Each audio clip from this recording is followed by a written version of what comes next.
Yo, it's the Crim Reaper here. So Rhea Ripley is overrated. Rhea Ripley is not a draw. The thing with Rhea is she does have some popularity. She is over, but she's not this big star that Triple H thinks that she is, or that some fans think that she is. In reality, she's mostly known for Gooner clips on Twitter. That's what Rhea Ripley is known for. Like, it's no disrespect to her, but that's mainly that's kind of what she's known for.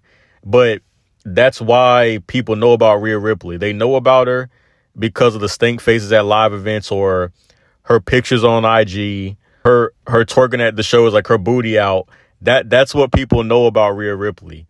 But nobody really thinks about her promos, her character work, none of that. She's known for Gooner stuff.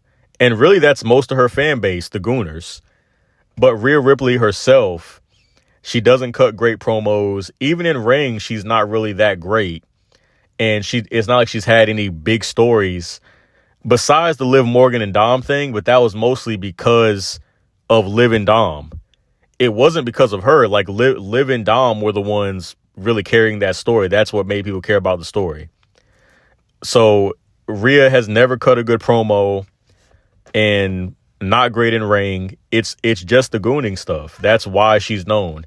And even as far as that, she's not a draw for the show, because even people that see those clips on Twitter, I'd argue that it doesn't make them want to watch the show. They just might want to see that, like, oh, she going crazy. But it doesn't make anybody actually want to watch the show. So, like, it doesn't actually draw anybody in. And it kind of goes back to that point of her when she was complaining, like, oh, y'all the reason no one takes women's wrestling seriously. And she's not really the one. I'm not disagreeing with her message, but she's the worst messenger, because, again, she's making a living off of her sexuality. That's kind of what sells the entire gimmick. That's why people care about her. If I'm being completely honest, that's why people care about Rhea Ripley. It's not about her in-ring work. It's not about her character. It's really just about her sexuality. And people, like, the first time I heard about Rhea Ripley, shout out Rusty Buckets, the basketball YouTuber. The first time I heard about her was Rusty Buckets on Twitter. He was like, I want Rhea Ripley to choke me out with her thighs. That's the first time I heard about Rhea Ripley. It wasn't about anything that she does in ring. It's just about that. And so she's not really the person that can be like, oh, you're the reason you don't take women's wrestling seriously, because she's not living based off of her wrestling. She's living basically from her look. It would make more sense if it was like Becky Lynch, because Becky Lynch, in my opinion, is really, I won't say the only, but she's one of the few women's wrestlers, I want to say, in this generation that really just gets over. Not just her, I want to say Bianca as well, and Naomi. But she got over basically just off of her wrestling ability and her character and her promos. Like, Becky Lynch is not really known, she's not over because of sexual stuff. It's only because of really her wrestling, her promos, her character. It would make more sense if that was Becky Lynch, like, oh, you're just trying to reserve us just to sex appeal and all this stuff. But with Becky Lynch, she literally just wrestles. So it would make more sense if she was making that rant. But with Rhea Ripley, that's the whole character. And I think Rhea knows this too, that the mummy on top, the way she pins people, that's the crowd that she gets into.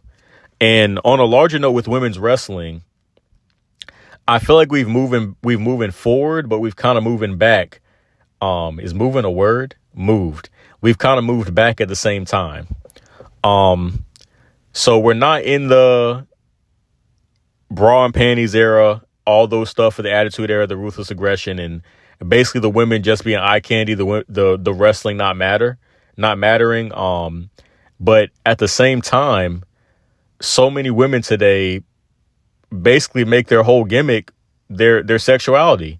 Like with Liv Morgan, her entire gimmick is basically like, look at how sexy I am, and I stole Dominic from Rhea. That's the entire, and I like Liv. Like, I actually think Liv's a good wrestler too. But that's basically her entire gimmick. Like, her look is a big part of her gimmick. Blake Monroe, Mariah May. Her literally her entire gimmick is how good she looks. That is the entire gimmick. The entire gimmick is how hot she is. I wish I was kidding, but that is the entire gimmick. There's not much more to it than that. You know, Tiffany Stratton, hers is less overt.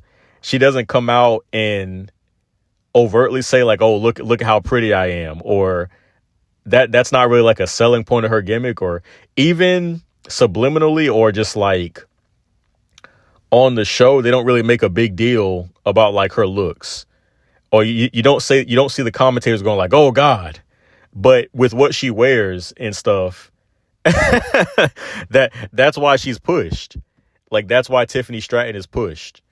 So she doesn't. It's not overt like, "Oh, look at how cute I am" and stuff, but she wears nothing to the ring. So on the surface, she's presented like a regular wrestler. It's like an Amaranth stream. It's like a hot tub stream. Like, it's not directly said to you like, "Oh, look at me," but we know that's why Tiffany Stratton's getting all this screen time, because she's kind of the worst of the bunch, because she wears less and less every week. Like, I feel like every time I see Tiffany Stratton on screen, she's just wearing less and less. Like, eventually it's going to get to a point where she's not wearing anything. Like, she'll be wearing just bra and panties eventually. Like, that's kind of what that's what it's getting to. Like, she'll be wearing nothing in the ring eventually. And then who else? Going to those are the main ones I can think of. Toni Storm.